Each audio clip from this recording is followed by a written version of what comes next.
الحمد لله نحمده ونستعينه ونستغفره ونؤمن به ونتوكل عليه ونعوذ بالله من شرور أنفسنا ومن سيئات أعمالنا من يهدي الله فلا مضل له ومن يضلل فلا هادي له ونشهد أن لا إله إلا الله وحده لا شريك له ونشهد أن سيدنا ونبينا ومولانا محمدا عبده ورسوله أرسله بالحق بشيرا ونذيرا وداعيا إلى الله بإذنه وسراجا منيرا أما بعد أعوذ بالله من الشيطان الرجيم بسم الله الرحمن الرحيم يا أيها المدثر قم فأنذر وربك فكبر وثيابك فطهر والرجز فاهجر فقال تعالى اقرأ باسم ربك الذي خلق الإنسان من علق اقرأ وربك الأكرم الذي علم بالقلم علم الإنسان ما لم يعلم صدق الله العظيم. اللهم صل على محمد في أوسط كلامنا اللهم صل على محمد في أفضل كلامنا اللهم صل على محمد في أوسط كلامنا اللهم صل على محمد في آخر كلامنا رب اشرح لي صدري ويسر لي أمري واحلل عقدة من لساني يفقهوا قولي. تمام تعریفیں اللہ رب العزت کے لیے سزاوار ہے، لائق تحسین ہے. وہی واحد ہے، وہی اکیلا ہے، ولم یلد ولم یولد ہے. وہی ظاہر ہے، وہی باطن ہے، وہی اول وہی آخر ہے. وہی زمین و آسمان کا مالک ہے. وہی چاند، ستارے، سورج، انسان، جنات، حیوانات، جاندار، سمندروں میں رہنے والے مچھلی اور بلوں میں رہنے والے چونٹی، زمین پر رہنے والے ہر ذرات کا مالک ہے. تمام تعریفیں اسی کے لیے ہیں، وہ ہر چیز پر قادر ہے. درود و سلام نازل ہو میرے اور آپ کے آقا احمد مجتبی محمد مصطفیٰ سرور کونین تاجدار مدینہ رحمت دو عالم حضرت محمد مصطفیٰ صلی اللہ علیہ وسلم کے ذات بابرکت کے لیے کہ جس نے مجھے اور آپ کو اس دنیا میں رہنے والے ہر انسان کو اور جو لوگ ظلمت میں اندھیرے میں جو بھٹکے ہوئے تھے انہیں نور ہدایت کی جانب لے آیا. درود و سلام نازل ہو اس آقا پر کہ جس کے ذریعے سے اللہ نے قرآن مجید کا ایک عظیم تحفہ اللہ نے ہمیں نوازا اور اس کی ذات بابرکت سے اللہ نے ہمیں نماز کا ایک تحفہ دیا جس کو الصلاۃ معراج المؤمن کہا جاتا ہے. اسی ذات بابرکت کی سیرت کو ہم سن رہے ہیں. آج ہماری 5ویں قسط ہے جو اللہ کے حبیب صلی اللہ علیہ وسلم کی سیرت، زندگی، بچپنا، جوانی، تجارت، شادی کا موقع ہم نے سنا۔ آج ہم سنیں گے سرکار دو عالم صلی اللہ علیہ وسلم کی نبوت کا مسئلہ۔ پچھلے جمعہ ہم نبوت کے مسئلے کو سن رہے تھے، آج وہیں سے سنیں گے۔ سنیں، اللہ کے نبی صلی اللہ علیہ وسلم کی عمر مبارک 40 سال کو پہنچی۔ جناب نبی کریم صلی اللہ علیہ وسلم عبادت کے لیے تنہائی پسند اختیار کر بیٹھے کہ تنہائی میں جا کر اللہ کی عبادت کریں گے، اور وہاں جا کر اللہ کی صفت کو، اللہ کی نعمتوں کو، اللہ کی قدرتوں کو غور و فکر کرنے کے لیے، کیونکہ بڑے مجمع میں، مسجد میں سب کے سامنے اللہ کے ذات کو غور کرنے، عبادت میں ایک سوئی پیدا نہیں ہوگا، لہٰذا تنہائی اختیار کر لیں گے۔ حضرت جناب رسول اللہ صلی اللہ علیہ وسلم تنہائی کے لیے جبل نور ایک پہاڑ ہے جو کہ کعبۃ اللہ سے بالکل 3 میل کے فاصلے پر ہے، اللہ کے حبیب صلی اللہ علیہ وسلم اس کو اختیار کیا۔ جبل نور پہاڑ کے اوپر ایک وادی ہے جس کو غار حرا کہا جاتا ہے۔ اللہ کے حبیب صلی اللہ علیہ وسلم غار حرا میں گئے۔ جب اللہ کے نبی یہاں سے گئے تو حضرت خدیجہ رضی اللہ عنہا نبی پاک صلی اللہ علیہ وسلم کے لیے کھانا وغیرہ کا انتظام کر کے توشہ تیار کر کے دیتی، اور اللہ کے حبیب لے جاتے، وہیں عبادت میں مشغول ہو جاتے۔ اور جب وہاں جاتے کھانے کی اشیاء اور توشہ ختم ہو جاتا تو اللہ کے حبیب پھر واپس تشریف لاتے، حضرت خدیجہ پھر دوبارہ کھانے کا انتظام کرتی، اللہ کے حبیب پھر وہیں غار حرا کو چلے جاتے۔ اللہ کے نبی صلی اللہ علیہ وسلم غار حرا کو کیوں پسند کیا؟ کہتے ہیں کہ تاریخ کے کتابوں میں آتا ہے کہ نبی پاک صلی اللہ علیہ وسلم نے غار حرا کو اس لیے پسند کیا کہ کعبۃ اللہ سے غار حرا صرف 3 کلومیٹر کے فاصلے پر ہے۔ غار حرا پر کھڑے ہو کر آرام سے کعبۃ اللہ کو دیکھا جا سکتا ہے۔ اب تو دیکھنے کا موقع بھی نہیں ہوتا، بلڈنگیں بن گئی، غار حرا کو بھی چلے جائیں تو وہاں کی نچلے حصہ ہی نظر آتا ہے، دور کا حصہ نظر، کعبۃ اللہ تو دور، کعبۃ اللہ کی صرف میناریں، مسجد حرام کی مینار نظر آتی ہے، کعبۃ اللہ نظر نہیں آتا ہے۔ دوسرا ایک بیان کیا جاتا ہے، اس لیے غار حرا کو منتخب کیے کیونکہ دادا عبدالمطلب نے بھی غار حرا ہی میں عبادت کیا ہے، اس لیے اللہ کے حبیب صلی اللہ علیہ وسلم غار حرا ہی کو منتخب کیا۔ اور ایک مرتبہ جناب رسول اللہ صلی اللہ علیہ وسلم عبادت میں مشغول ہیں، اچانک سے ایک آواز آئی کہ السلام علیکم یا رسول اللہ، تو اللہ کے نبی نے جواب دیا وعلیکم السلام۔ اور دیکھتے ہیں کہ تمام فرشتوں کے سردار حضرت جبرائیل علیہ السلام تشریف فرما ہے۔ اس سے پہلے اللہ کے نبی حضرت جبرائیل کو دیکھے نہیں، آج پہلی مرتبہ حضرت جبرائیل کو اللہ کے نبی دیکھ رہے ہیں۔ تو دیکھا کہ حضرت جبرائیل نے کہا کہ اقرأ، پڑھو۔ جناب نبی کریم صلی اللہ علیہ وسلم نے کہا ما انا بقاری، میں پڑھا ہوا نہیں ہوں تو میں کیسے پڑھوں، میں تو امی ہوں، مجھے کچھ پڑھنا ہی نہیں آتا، میں پڑھوں کیسے؟ جبرائیل علیہ السلام نے اللہ کے حبیب صلی اللہ علیہ وسلم کو اپنے سینے سے چمٹ لیا، اس طرح ہم گلے ملتے ہیں، اس طرح گلے ملا۔ اللہ کے نبی نے کہا کہ حضرت جبرائیل نے مجھے اتنا زور سے دبایا کہ کہیں میری جان نہ نکل جائے، اتنا زور سے حضرت جبرائیل نے مجھے دبا دیا اور مجھے چھوڑ دیا، پھر کہنے لگے کہ اقرأ، پڑھو۔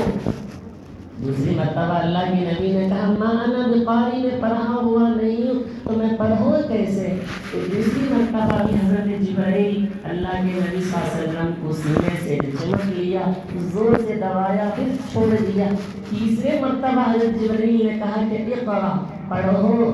اللہ کے نبی نے وہی جملہ لوٹایا کہ ما انا بقاری، میں پڑھا ہوا نہیں ہوں۔ پھر تیسری مرتبہ بھی حضرت جبرائیل علیہ السلام سینے سے چمٹا لیا، زور سے لگا لیے، پھر چھوڑ دیا۔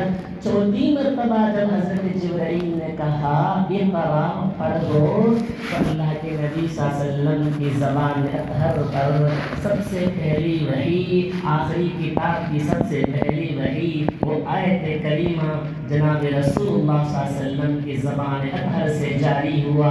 اقرا بسم ربک الذی خلق خلق الانسان من علق اقرأ وربك الأكرم الذي علم بالقلم علم الإنسان ما لم يعلم۔ 5 آیتیں اللہ کے نبی صلی اللہ علیہ وسلم کی زبان اطہر سے جاری ہوئی۔ اللہ کے نبی اس سے پہلے حضرت جبرائیل کو دیکھے نہیں، ڈر کی وجہ سے کانپ گئے، پریشان ہو گئے، پسینہ چھوٹ رہا ہے۔ اللہ کے نبی بے قاب و خیال میں پریشان ہو چکے اللہ کے نبی ہیں، کیونکہ حضرت جبرائیل کبھی کبھی وحی لے کر اللہ کے نبی کے پاس آتے ہیں تو خود اپنی شکل میں آ جاتے یا کہیں کسی انسان کی شکل میں آتے۔ کبھی ایک صحابی ہیں جن کا نام دہیا کلبی ہے، جو بہت بڑے خوبصورت صحابی ہیں، حضرت جبرائیل ان کی شکل و صورت میں وحی لے کر آتے تھے۔ ظاہر سی بات ہے، انسان کبھی زندگی میں جو کام نہیں ہونا تھا اچانک سے ہو جاتا ہے تو انسان پریشان ہو جاتا ہے۔ اس لیے اللہ کے نبی صلی اللہ علیہ وسلم نے اس سے پہلے حضرت جبرائیل کو دیکھے نہیں۔ ظاہر سی بات ہے، وہ جبرائیل جن کو اللہ نے اتنی طاقت اور قوت دیا ہے کہ پورے شہر پورے قبیلے کو اٹھا کر نیچے پٹک سکتے ہیں، اتنی طاقت اللہ نے ان کو دیا ہے، اور وہ آ کر اچانک سے قرآن پڑھنے کو کہہ رہے ہیں تو یہ گھبرا گیا، پریشان ہو گئے۔ کیوں پریشان نہ ہوتے؟ حضرت موسیٰ علیہ السلام کے ہاتھ میں عصا تھا، ہم واقعہ تو سنے ہوں گے، عصا تھا۔ اللہ نے کہا کہ حضرت موسیٰ سے اس عصا کو، اس لاٹھی کو زمین پر ڈال دو۔ زمین پر ڈالتے تمام وہ عصا سانپ اور اژدہے کی شکل میں بدل گیا۔ حضرت موسیٰ علیہ السلام وہاں سے باہر اٹھا کے نکلے، پیچھے بھی مڑ کر نہیں دیکھا۔ اللہ نے کہا اقبل ولا تخف انک من الآمنین، اے موسیٰ کہاں جا رہے ہو؟ گھبرانے کی ضرورت نہیں، دوبارہ واپس آؤ، خود اس کو اٹھا لو۔ حضرت موسیٰ پریشان ہو گئے، یا اللہ سانپ ہے، اژدہا ہے، میں اس کو کیسے اٹھاؤں؟ اٹھاؤ، انک من الآمنین، ہم آپ کی حفاظت کرنے والے ہیں۔ تو حضرت موسیٰ نے اس کو پکڑنا چاہا تو پکڑ لیا، تو مجھے دوبارہ عصا ہو گیا، کیونکہ اتنے سالوں سے اس عصا لے کر بکریوں کا چرایا کرتے تھے، دوسرے کئی کام اس عصا سے کرتے تھے، کبھی بھی سانپ نہیں بنا تو اچانک سانپ بن گیا تو پریشان ہونا ہے، اچانک سے فرشتے سامنے آ گئے تو اللہ کے نبی بھی پریشان ہو گئے۔ یہ کوئی ایسی بات نہیں، اللہ کے نبی کو پریشان ہونا تھا۔ اللہ کے نبی صلی اللہ علیہ وسلم کی ذات اطہر پر جب وحی نازل ہوتی، اللہ کے نبی کسی اونٹنی پر سوار ہوتے تو وہی اتنا وزندار ہوتا۔ قرآن کہتا ہے اِنَّا سَنُلْقِي عَلَيْكَ قَوْلًا ثَقِيلًا، اے محمد ہم تم پر ایک بوجھ، ایک وزندار چیز نازل کریں گے۔ کیوں نہیں؟ قرآن ایک جگہ کہتا ہے اِنَّا عَرَضْنَا الْأَمَانَةَ عَلَى السَّمَاوَاتِ وَالْأَرْضِ وَالْجِبَالِ، ہم نے آسمان سے کہا کہ قرآن آپ پر اتارتا ہوں، آپ قبول کر لیں، آسمان نے بھی اعراض کر دیا۔ زمین سے کہا کہ قرآن تجھ پر اتارتا ہوں، تو قبول کر لیے، زمین نے بھی کہا، اعراض کر بیٹھا۔ پہاڑ سے کہا کہ میں تجھ پر قرآن اتارتا ہوں، قرآن نے بھی اسے اتارنے سے انکار کر دیا۔ بالآخر قرآن کو کس نے لیا؟ فَأَبَيْنَ أَن يَحْمِلْنَهَا وَأَشْفَقْنَ مِنْهَا وَحَمَلَهَا الْإِنسَانُ، بلکہ قرآن پاک کو اللہ نے اس بوجھ کو انسان پر ڈال دیا، وہی کی شکل میں جناب رسول اللہ صلی اللہ علیہ وسلم کے ذات اطہر پر۔ آج دیکھیں کتنے حفاظ کرام ہیں جو قرآن مجید کو یاد کر رہے ہیں۔ یہ اللہ کا ایک معجزہ ہے، زندہ معجزہ ہے، یہ وحی ہے۔ وحی کا سلسلہ تو ختم ہو گیا ہے، مگر قرآن کا اترنا اللہ نے انسان پر رکھ دیا ہے۔ ایک جگہ اللہ فرماتا ہے لو انزلنا هذا القرآن على جبل اگر ہم قرآن مجید کو پہاڑ پر اتارتے تو پہاڑ اس سے ڈر اور خوف سے ریزہ ریزہ ہو جاتا پہاڑ. تو اس جیسے عظیم کلام کے جناب رسول اللہ صلی اللہ علیہ وسلم کے اوپر اتارنا. جناب رسول صلی اللہ علیہ وسلم کہتے ہیں جب میں اونٹنی پر سوار ہوتا ہوں جب وہی نازل ہوتی تو وہی کے بوجھ سے اونٹنی بیٹھ جاتی. اتنا زور تھا اللہ کے نبی کی اونٹنی بیٹھ جاتی. زید بن ثابت رضی اللہ عنہ ایک صحابی کہتے ہیں میرے ران کے اوپر اللہ کے نبی صلی اللہ علیہ وسلم کا ران تھا.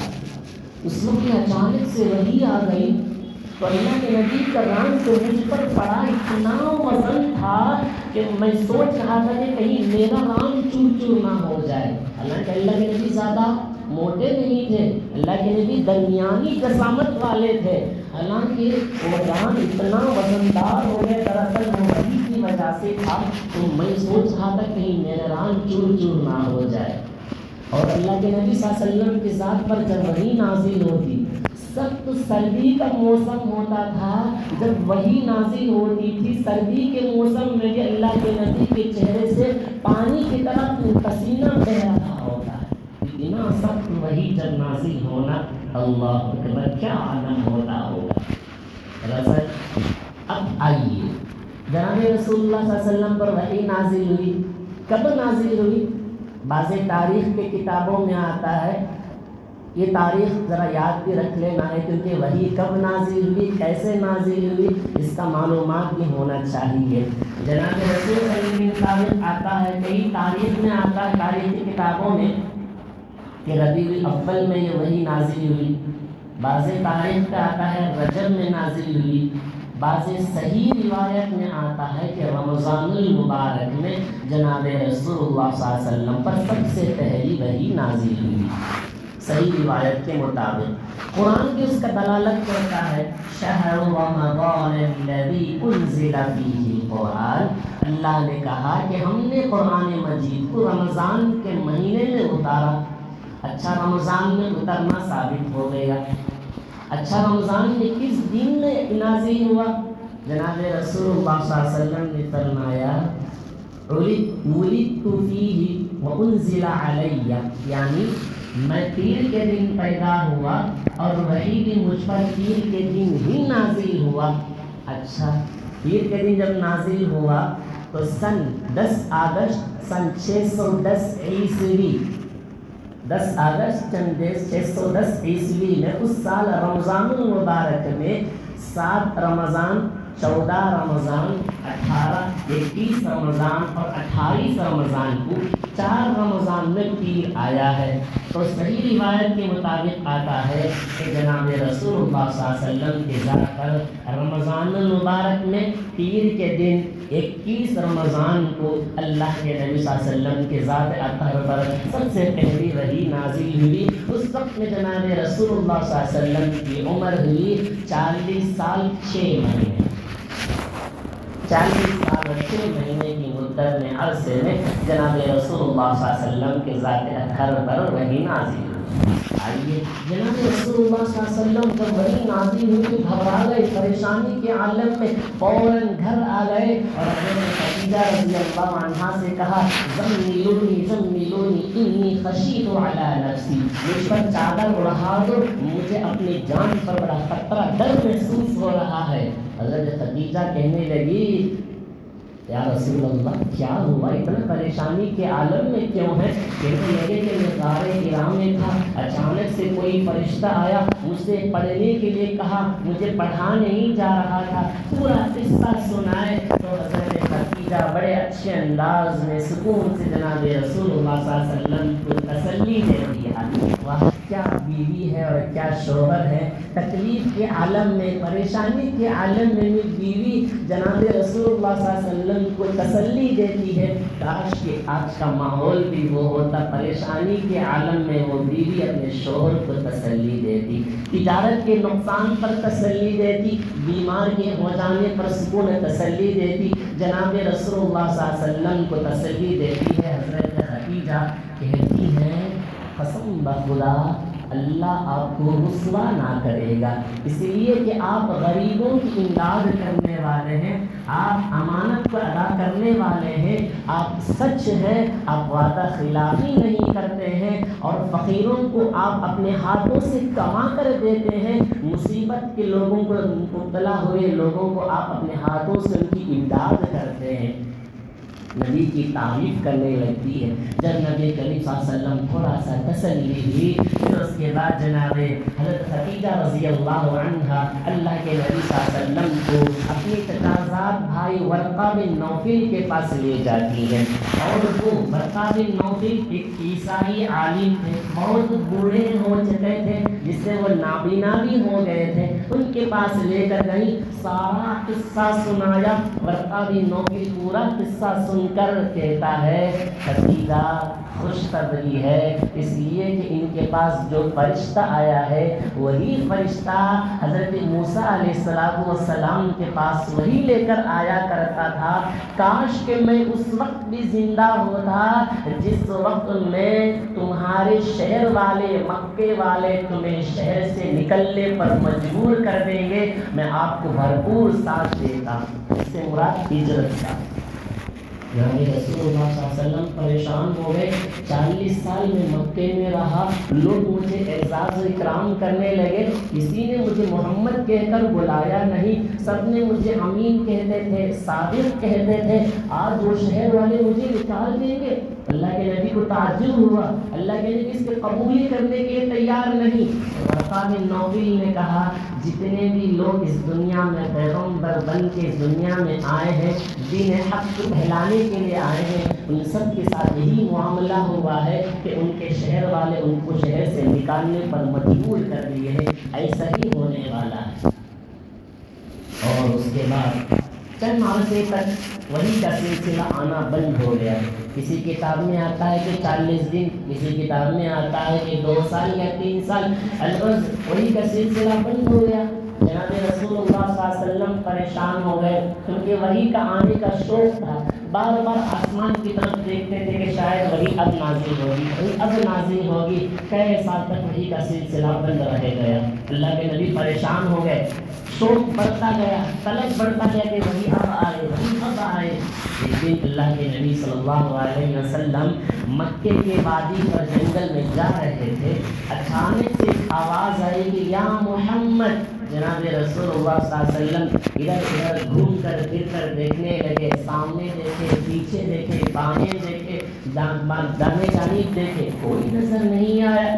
دوسری مرتبہ یہ پکارا گیا یا محمد۔ اللہ کے نبی صلی اللہ علیہ وسلم نے اپنی آنکھوں کو اٹھا کر آسمان کی جانب دیکھتے ہیں، وہی فرشتہ جو سب سے پہلے وہی لے کر آیا ہے، اب اس بار اس فرشتے کے ایسا حالت تھا کہ جس کے 600 بازو، 600 پر ہیں، جو مشرق اور مغرب کو پورا پر پھیلا ہوا ہے۔ اللہ کے نبی صلی اللہ علیہ وسلم غشی بے ہوشی کے عالم میں نیچے گر گئے، کیونکہ اتنا بڑا بازو دیکھنا، 600 پر، اللہ اکبر، کس کے؟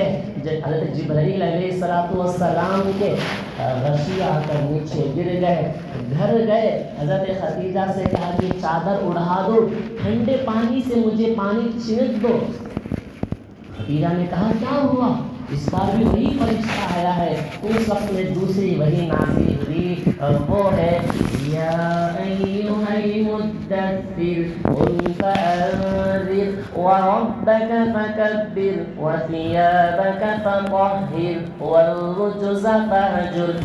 فرشتہ کہتا ہے اے کملی والوں، کملی والے، یا ایھا المدثر قم فانذر، کھڑے ہو جاؤ اور لوگوں کو جہنم سے ڈراؤ، وَرَبَّكَ فَكَبِّرْ، رب کی بڑائی بیان کرو، وَثِيَابَكَ فَطَهِّرْ، اپنے کپڑے کو پاک و صاف کرو، وَالرُّجْزَ فَاہْجُرْ، اور بتوں سے بالکل دور رہا کرو۔ اللہ اکبر۔ حضرت جبرائیل علیہ السلام جب یہ وحی لے کر آئے تھے تو جناب رسول اللہ صلی اللہ علیہ وسلم کو حضرت جبرائیل نے اپنی گیڑی سے زمین پر رگڑا اور زور سے مارا، جس زمین سے پانی کے چشمے نکل آئے۔ حضرت جبرائیل اللہ کے نبی صلی اللہ علیہ وسلم کو وضو کرا رہے ہیں اور نماز پڑھا رہے ہیں۔ نماز پڑھانے کے بعد حضرت حضرت جبرائیل اصل میں جو نماز پڑھانے ہوا یہ 5 وقت کی نماز اس وقت میں طے نہیں ہوئی. 5 وقت کی نماز تو فرض ہوئی اللہ کے نبی کا معراج پر جانے کے بعد. ابھی اللہ کے نبی یہاں معراج گئے نہیں. اللہ کے نبی نبوت ملنے سے پہلے بھی نماز پڑھا کرتے تھے. وہ صرف فجر اور عصر کی 2 ہی نماز پڑھا کرتے تھے. تو نماز پڑھائے کون؟ حضرت جبرائیل. وضو کرائے حضرت جبرائیل. اللہ اکبر.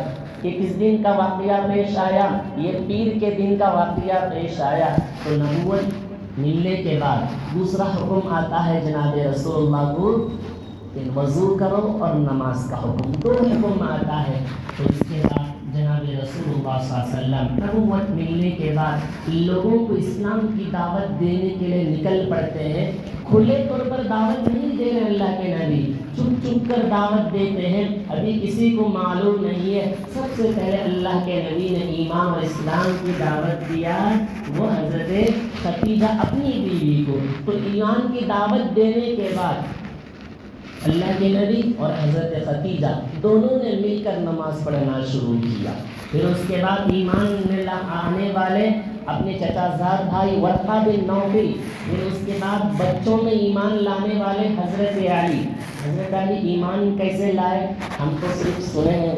ایمان لانے والی عورتوں میں سب سے پہلی عورت خدیجہ.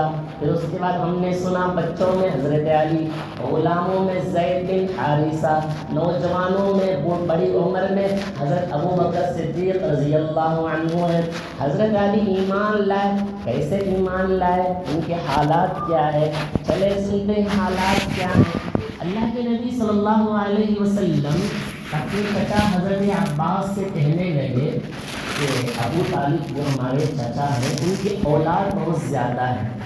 مکے میں 6 سالی تنگ دستی بہت زیادہ ہے. تو ہم یہ کام کریں گے چچا ابو طالب کے پاس جا کر ان کے اولادوں میں سے بعض اولاد کو میں لے لیتا ہوں، بعض اولاد کو آپ لے لو تاکہ تنگ دستی میں ان کو تھوڑا سا چھٹکارا نصیب حاصل ہو جائے. تو حضرت عباس اور جناب رسول اللہ صلی اللہ علیہ وسلم دونوں ابو طالب کے پاس جاتے ہیں اور کہتے ہیں کہ 6 سال یہ تنگ دستی ہے، آپ کے پاس اولاد زیادہ ہیں، آپ اتنے اولاد کو رکھ کر تنگ دستی میں کیا بچوں کو کھانا کھلائیں گے؟ ہم نے سوچا کہ بعض اولاد کو مجھے دے دو، بعض اولاد کو حضرت عباس کو دے دو. تو جناب ابو طالب نے کہا میرے بیٹے عقیل کو چھوڑ کر ماں باپ کے جتنے اولاد ہیں آپ اپنے آپ کو تقسیم کر لو. جناب رسول اللہ صلی اللہ علیہ وسلم نے اپنی کفالت اپنی ذمہ داری میں حضرت علی کو لے لیا اور حضرت عباس نے حضرت جعفر کو اپنی کفالت میں لے لیے. اس طرح حضرت علی رضی اللہ عنہ نبی پاک صلی اللہ علیہ وسلم کی تربیت میں رہے. 10 سال کی عمر میں حضرت علی ایمان قبول کیے. ایک مرتبہ جناب رسول اللہ صلی اللہ علیہ وسلم اور حضرت خدیجہ رضی اللہ عنہا دونوں نے مل کر نماز پڑھ رہے تھے. حضرت علی نے دیکھ لیا. اللہ کے نبی سے پوچھا کہ یا رسول اللہ یہ کیا کر رہے ہیں؟ میں نے اس سے پہلے دیکھا نہیں، یہ کیا ہے؟ اللہ کے نبی نے کہا یہ اللہ کا دین ہے.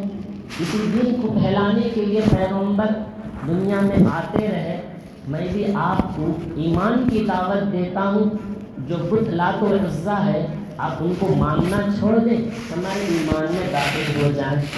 تو حضرت علی کہنے لگے یا رسول اللہ آپ تو مجھے ایمان کی دعوت دی ہے، میں اپنے ابو طالب سے پوچھ کر آتا ہوں، اگر وہ اجازت دے تو میں ایمان میں داخل ہو جاؤں گا. اللہ کے نبی صلی اللہ علیہ وسلم نے کہا میں تو چھپ چھپ کے ایمان کی دعوت دے رہا ہوں، اگر یہ جا کر کہہ دے گا تو میرا راز فاش ہو جائے گا. جناب رسول اللہ صلی اللہ علیہ وسلم نے حضرت علی سے کہا اگر آپ کو ایمان میں داخل ہونا ہے تو نہیں داخل ہونا ہے تو کسی سے مت کہنا. حضرت علی خاموش ہو گئے. رات گزرنا تھا. اللہ کا کرم اللہ کا فضل ایسے ہوا جناب حضرت علی کے دل میں اللہ نے ایمان اور اسلام کی دولت سے نواز دیا. صبح اٹھے اللہ کے نبی صلی اللہ علیہ وسلم کے پاس آ کر کہنے لگے یا رسول اللہ اللہ جو کچھ کہہ رہے تھے وہ کیا ہے؟ اللہ کے نبی نے کہا وہ یہ ہے میں آپ کو ایمان کی دعوت دیتا ہوں، کہو آپ میرے ساتھ اللہ ایک ہے، اللہ کے سوا کوئی معبود نہیں، اللہ تو عزا بتوں کی پوجا نہیں کریں گے اور بتوں سے نفرت کریں گے. یہ کہہ دو تم ایمان اسلام میں داخل ہو جاؤ گے. حضرت حضرت علی صبح آئے، اللہ کے نبی کے ہاتھ پر بیعت کیے اور اسلام قبول کر لیے۔ 1 سال تک اپنے والد ابو طالب کو معلوم نہیں تھا کہ حضرت علی ایمان قبول کر لیے ہیں، اپنے والد کو بتائے بھی نہیں۔ 1 سال کے بعد اپنے والد ابو طالب کو یہ بات معلوم ہے۔ اللہ اکبر، یہ ہے حضرت علی رضی اللہ عنہ جناب رسول اللہ صلی اللہ علیہ وسلم کی تربیت کرے، اور جس کی تربیت میں ہو اور جن کی تربیت اللہ نے، جس کی حفاظت اللہ نے حضرت اللہ کے نبی کو کیا، وہی تربیت کا اثر جن کے ساتھ رہے حضرت علی۔ حضرت علی کی تربیت کرنے والے کون؟ اللہ کے نبی۔ کتنے سال تک؟ 10 سال تک ایسی تربیت کرے، ایسا ایمان مضبوط بنایا کہ 10 سال کی عمر میں ایمان قبول کر بیٹھے۔ یہ ہوتا ہے تربیت کا اثر۔ تربیت بھی کی بنیاد پر، اسی بنیاد پر اللہ کے نبی صلی اللہ علیہ وسلم نے حضرت علی کو اپنی بیٹی کا نکاح ان سے کیا تھا، کیونکہ اللہ کے نبی کو معلوم تھا کہ ایسے شیر خدا ہیں کہ جن کا ایمان پہاڑوں سے بھی زیادہ مضبوط ہے، یہ کتنا بھی ہٹا لو اپنے ایمان اور عقائد سے ہٹنے والے نہیں۔ اسی تربیت کے عنوان سے چھوٹا سا واقعہ بتاتا ہوں، کیونکہ آج حالات بھی ایسے ہیں، ہر بچے کے لیے، ہر ماں باپ کے لیے ضروری ہے اپنے بچوں کی ایمان اور عقائد کی مضبوطی بہت ضروری ہے۔ چلیے سنتے ہیں حضرت خواجہ غریب نواز یعنی حضرت معین الدین چشتی رحمۃ اللہ علیہ کے سب سے پہلے خلیفہ ہیں حضرت خواجہ قطب الدین بختیار کاکی رحمۃ اللہ علیہ، جن کا نام ہم نے بہت سارا سنا ہوگا۔ ان کے والدین نے، ان کے خواجہ قطب الدین بختیار کاکی رحمۃ اللہ علیہ کے والدین نے اس واقعے کو واقعہ سمجھ کر نہ سننا، اپنے بچوں کو تعلیم دینے کی نیت سے سننا، کیونکہ آج جس طرح ہمارے بچوں کے ایمان اور عقائد کو کمزور کرنے کی جو سازشیں چل رہی ہیں، جو ہمارے نوجوان بچے اور ہمارے کم عمر بچے دوسروں کے بتائے ہوئے غلط عقیدوں کے راستے پر چل کر اپنے ایمان کو کھو دیتے ہیں، یہ واقعے کو بڑا غور سے سننا کہ بچوں کی تربیت کس طرح کی جاتی ہے۔ خواجہ قطب الدین بختیار کاکی رحمۃ اللہ علیہ، ان کے والدین نے سوچا بچہ پیدا ہو گیا ہے، ہم اپنے بچوں کو ایسی تعلیم اور تربیت دیں گے کہ بچہ کبھی بھی اس کا ایمان اللہ سے مضبوط ہو جائے۔ بچہ پیدا ہوا، بچہ بڑا ہوا، بچہ مدرسے کو جانا شروع ہوا، تو ان کے امی نے اپنے شوہر سے کہا میں ایک تدبیر سوچی ہوں کہ بچے کے ایمان کو، اس کے عقائد کو اللہ سے ہونے کا یقین کس طرح مضبوط کرنا ہے، میں ایک تدبیر سوچ رہی ہوں۔ شوہر نے پوچھا کیسے؟ اب نہیں بتاؤں گی کہ میں پہلے بچوں کی تربیت کر دوں گی، اس کے بعد میں آپ کو بتاؤں گی کہ میں اپنے بچے کی تربیت کیسے کی ہے۔ ایک مرتبہ بچہ مدرسے سے آیا، خواجہ قطب الدین بختیار کاکی رحمۃ اللہ علیہ، یہ لفظ کاکی کا لفظ ہندی میں روٹی کے لیے استعمال ہوتا ہے، آگے سنیں گے کیوں استعمال کیا گیا ہے۔ ایک مرتبہ جب اسکول مدرسے سے واپس آئے، آ کر امی سے کہنے لگے کہ امی جان سخت بھوک لگی ہے، کچھ کھانے کے لیے دے دیں۔ اب امی نے سوچی کہ تربیت کرنا ہے بچے کو، تو تربیت کے لیے انہوں نے سوچا بیٹا روٹی اتنی آسانی سے ملتی نہیں ہے، روٹی دینے والا اللہ ہے، مجھے بھی اللہ ہی روٹی دیتا ہے، آپ کے ابو کو بھی اللہ ہی روٹی دیتا ہے، اس دنیا میں بسنے والے ہر انسان کو اللہ ہی روٹی دیتا ہے، تم اللہ سے مانگو، رزق دینے کی ذمہ داری اللہ پر ہے۔ میرے امی وہ کیسے مانگو؟ امی کہنے لگے بیٹا جاؤ وضو کر کر آؤ، مصلی بچھاؤ، 2 رکعت نماز پڑھو۔ بچہ گیا، وضو کیا، مصلی بچھایا، 2 رکعت نمازیں ادا کی۔ نماز ادا کرنے کے بعد امی سے پوچھا امی کیا دعا کروں؟ امی کہتی ہے بیٹا دعا یہ کرنا، اے اللہ میرے ابو کو تو ہی روٹی دیتا ہے، میرے امی کو تو ہی روٹی دیتا ہے، تمام انسانوں کو تو ہی روٹی دیتا ہے، رزق دیتا ہے، تو مجھے بھی روٹی دے دے، مجھے بہت بھوک لگی ہے۔ تو امی فوراً بچہ دعا کر رہا ہے، اسی دوران میں ماں گئی، روٹی بنا کر کسی کمرے میں رکھ کر آ گئی۔ اب بیٹے سے کہتے ہیں بیٹا دعا ہو گیا؟ ہاں امی جان دعا کر دیا۔ اب بیٹے سے کہتی ہے کہ بیٹا جاؤ فلاں کمرے میں یہ اس کمرے میں جا کر تلاش کرو، اللہ تمہارے لیے روٹی کا انتظام کر دیا ہوگا۔ اچھا گیا ادھر ادھر تلاش کیا، روٹی مل گئی، روٹی لیتے خوشی سے آ گئے، امی اللہ روٹی دے دیا ہے۔ بڑا خوش ہوا بچہ کہ امی اللہ روٹی دے دیا ہے۔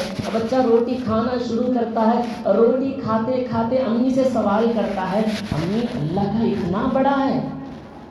اللہ اتنا بڑا ہے؟ ہاں بیٹا اللہ بہت بڑا ہے، رزق دینے کی طاقت رکھتا ہے، تجھے بھی دیتا ہے، مجھے بھی دیتا ہے، انسان کو بھی دیتا ہے، جانوروں کو بھی دیتا ہے۔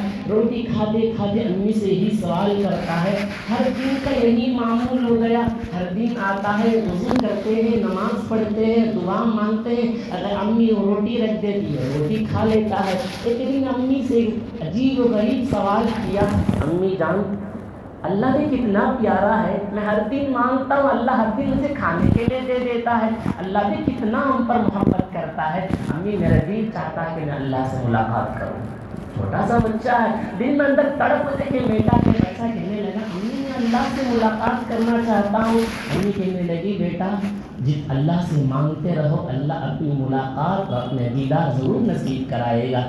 اللہ کا شان دیکھے، ایک مرتبہ ماں گھر میں نہیں تھی، کسی شادی میں گئی، آنے میں تاخیر ہو گئی، اب ماں وہاں پریشان ہے، آنے میں تاخیر ہو گئی، بچے کے اسکول سے آنے مدرسے سے آنے کا وقت ہو گیا ہے، اتنے سالوں سے میں بچے کے ایمان کو مضبوطی کے لیے میں تیار کر رہی تھی، خدا نہ خواستہ آج اگر روٹی نہیں ملی تو میری محنت جو ایمان بنانے کی وہ کمزور ہو جائے گی۔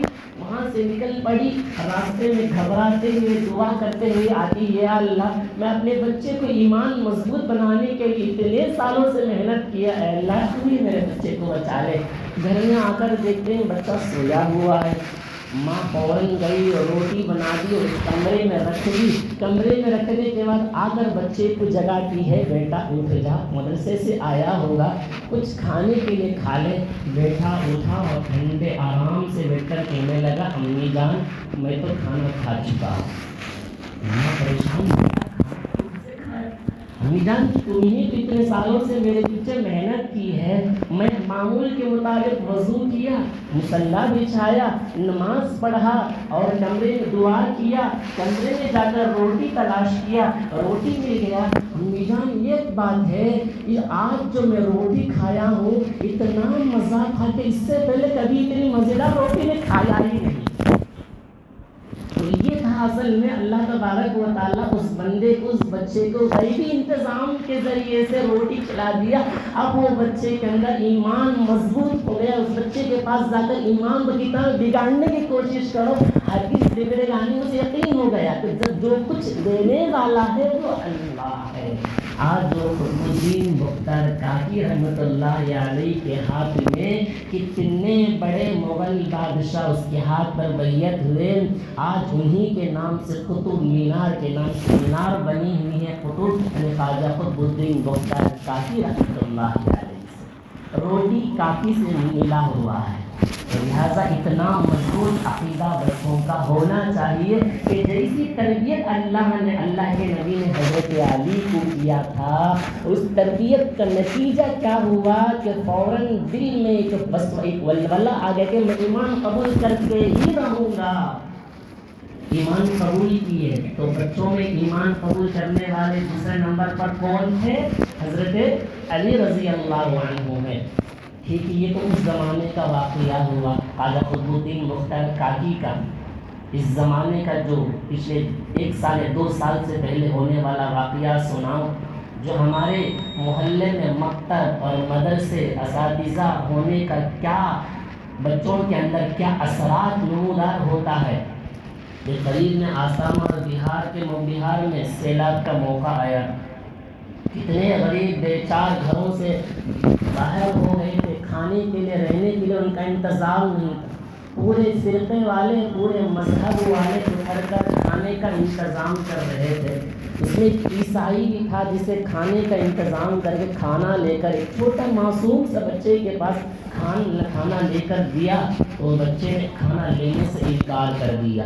پھر اس کے بعد اس ہندوستان کے سب سے بڑے مشہور شخصیت بزرگ مولانا سجاد نعمانی صاحب دامت برکاتہ کی اندر گئے، کھانا تقسیم کیا، بچہ کھانا لیا، کھانا لینے کے وقت میں حضرت نے پوچھا بچے یہ تو بتا چند وقت پہلے ایک آدمی نے تجھے کھانا دیا تو نے اس کھانے کو انکار کیوں کیا؟ کہنے لگا حضرت اس نے کھانا دیتے وقت مجھے کہنے لگا بچہ یہ کھانا لے لے، کھانا لینے کے وقت میں یہ کہنا کہ یہ کھانا جیسس نے دیا۔ عیسائی اندر گھس کر ایمان کو کمزور کرنے کی کوشش کر رہا ہے، وہ کہنے لگا کھانا دیتے وقت مجھ سے کہہ رہے ہیں کہ کہو یہ کھانا جیسس نے دیا ہے۔ جب مجھے یاد آ گیا حضرت نے پوچھا تو نے انکار کیسے کیا؟ کہنے لگے حضرت مجھے امی نے سکھایا ہے اور مجھے مکتب میں میرے اساتذہ نے مجھے سکھایا ہے کہ روزی دینے والا رزق دینے والا اللہ ہے، یہ جسے جیسس کہا مجھے سمجھ میں نہیں آیا ہے، اس لیے میں اس کے کھانے کو انکار کر دیا ہے۔ یہ ہوتا ہے اصل تربیت۔ اگر تربیت ہی کے نہ ہونے کی بنیاد پر ہمارے معصوم ہمارے نوجوان بچے اپنے ایمان اور عقائد کو بگاڑ کر بیٹھے ہیں، کچھ بھی پوچھ لو، نبی کی سیرت کے بارے میں پوچھ لو، اللہ کے صفات کے بارے میں پوچھ لو، بچے کہنے کی ہمت نہیں ہوتی ہے کیونکہ وہ تعلیم و تربیت ان کو دیا نہیں جاتا ہے۔ حالانکہ ماں کا گود بچے کے لیے سب سے پہلا مدرسہ ہوتا ہے۔ مدرسے کمزور ہے تو بچہ کمزور ہوا، بچہ کمزور ہو گیا بنیادیں کمزور ہو گئی، عقیدہ بھی بگڑ گیا، اس کا ایمان بھی بگڑ گیا، آگے چل کر ہر میدان میں لڑ کھڑا ہے، اس کی نمازیں درست نہیں، اس کا ایمان درست نہیں، روزہ کیسا رکھنا معلوم نہیں، جوان ہو جاتا ہے بالغ ہو جاتا ہے، اس وقت میں کیسے رہنا اس کو کچھ معلوم نہیں رہتا، کیونکہ ہم نے تربیت جس انداز سے اپنی اولاد کو کرنا تھا وہ انداز سے تربیت ہو نہیں سکتا۔ اللہ ہم سب کے نوجوان، ہم سب کے معصوم بچوں کے ایمان اور عقائد کو مضبوط بنائے۔ بالآخر ہم یہاں سنتے رہے جناب رسول اللہ صلی اللہ علیہ وسلم کے ہاتھ پر دوسرے نمبر پر اس ایمان قبول کرنے والے حضرت علی ہیں، تیسرے نمبر پر ایمان قبول کرنے والے جناب رسول اللہ صلی اللہ علیہ وسلم کے غلام حضرت زید بن حارثہ۔ حضرت زید بن حارثہ کیسے ایمان قبول کیے، کہاں سے اور کہاں آئے؟ جناب رسول اللہ صلی اللہ علیہ وسلم جب ایمان کی دعوت دینا شروع کیے تو مکہ کے اوباش لڑکوں نے جناب رسول اللہ صلی اللہ علیہ وسلم کے اوپر گندگیاں پھینکنے لگے، نبی کو ستانے لگے، طرح طرح کی مصیبتیں آئیں، اور کیا ہوا انشاءاللہ اگلی جمعہ آپ حضرات کی خدمت میں اللہ تعالیٰ ہم سب کو نبی پاک صلی اللہ علیہ وسلم کی سیرت پر اپنی زندگی گزارنے کی توفیق نصیب فرمائے۔ وما علینا الا البلاغ۔